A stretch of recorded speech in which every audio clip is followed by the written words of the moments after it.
Our campaign is called Autism Matters. In our campaign, we propose targeting primary caregivers, which are the parents of children with autistic spectrum disorder. So, a little bit more background on autism in Singapore. Autism affects 1 in 150 children in Singapore, or 50,000 individuals, and this is actually higher than the world average of 1 in 160.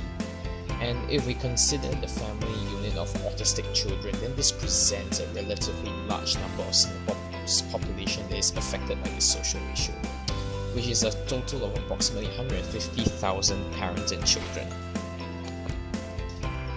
So why do we target caregivers?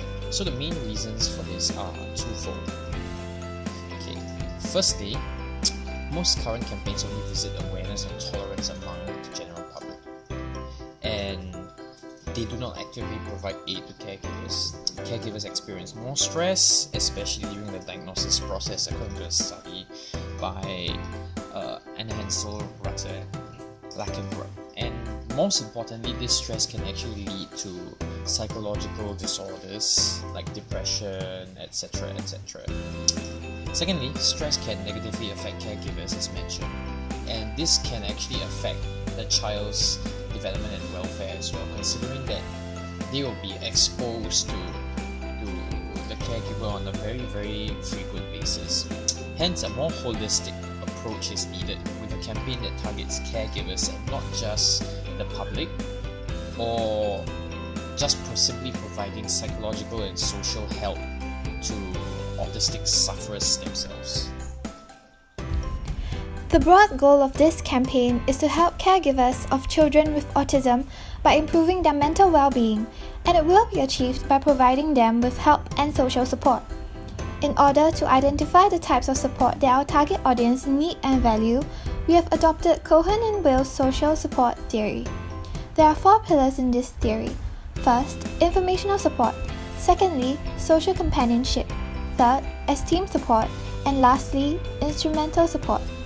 With this question on hand, on which pillar best suits our target audience, it then shapes our module objective.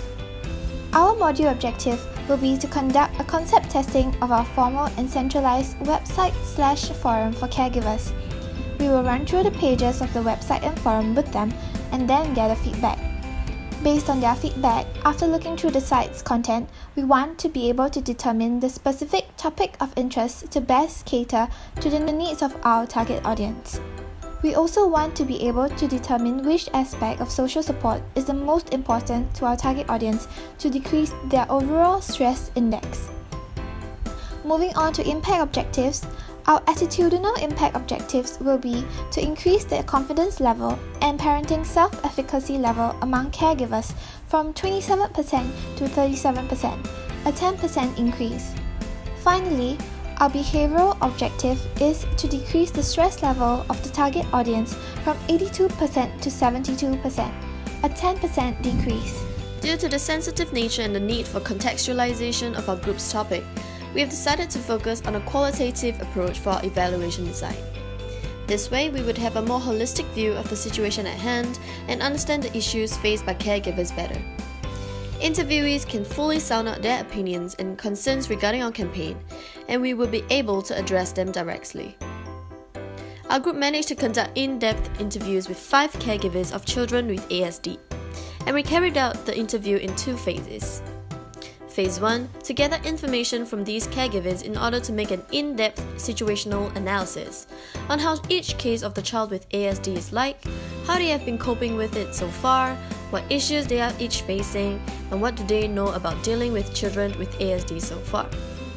Examples of the questions posed include: what are main sources of information that you rely on for getting news about ASD in Singapore? What ASD information do you think is critical to you at this stage?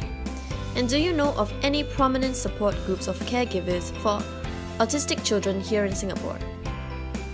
We then asked questions regarding concept testing of the website and forum in Phase 2, and some of these questions were: what do you like about the website?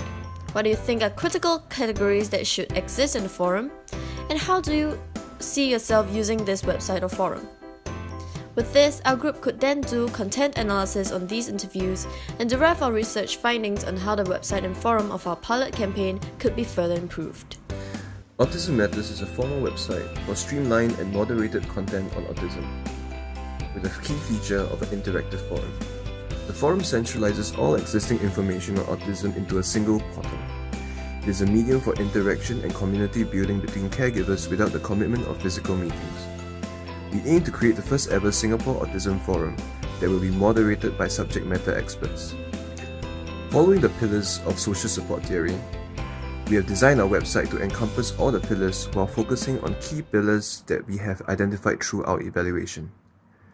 Through the amplification of these messages, regarding esteem and instrumental support, we hope to create an online environment that caregivers can share, relate, and bond in. With this, we have also designed posters to help create traction for our website.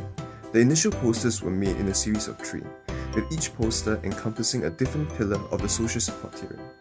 But, during our evaluation, findings from our research suggest that making one poster that solely focuses on key messages of the website and has a clearer call to action would be more effective. Now, the new posters focus on 4 key aspects that our target audience has identified to be the key pulling factors for our website, and they are: firstly, the first autism forum in Singapore; secondly, moderated by subject matter experts; thirdly, shared caregiver experience; and lastly, discussion boards for all ages. Stress levels of caregivers are inversely correlated with their knowledge and confidence levels towards ASD information, as reviewed from our evaluation survey analysis from 83 respondents. While this means that providing more information may reduce the level of stress, there are other pillars of support to avoid unintended negative effects like caregivers feeling overwhelmed by the information shared. As it is established that caregivers undergo high levels of stress and would require more than informational support, our site has addressed 2 other pillars of support, namely instrumental support and social companionship. While the concept testing of the website has received relatively positive feedback, our respondents also shared with us what they wish to see more of. Caregivers require tangible, monetary support, which includes available avenues where they can apply for government grants and seek assistance from government services. Our site could improve on its usefulness as a third party to bridge the barriers between caregivers and governmental support. Social companionship itself is the crux to the forum and the WhatsApp group, where our respondents have indicated interest in getting to know one another online at their own convenience without having to commit to offline group meetings. This is particularly useful for caregivers whom, by nature, are already spreading their time thinly with taking care of their child. They are also more keen to talk to other like-minded parents who have similar stories and advice to share. The site has to improve on the segmentation and categorization of its information. Personalized information catered towards the varying age groups and stages of autism is expressed to be more useful for the caregivers, which they identified to be lacking in the forums. A contradiction or an issue that could pose a potential problem to the social support theory that we previously mentioned would be the very fact that measures of supportive actions cannot adequately reflect the true amount and quality of social support actually received by the caregivers. This is because to measure supportive action, it needs the caregivers to report and assess the effectiveness of the support provided.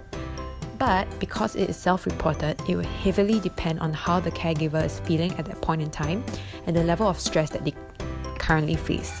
So a caregiver who's more stressed might find that the support provided is inadequate as opposed to a less stressed caregiver.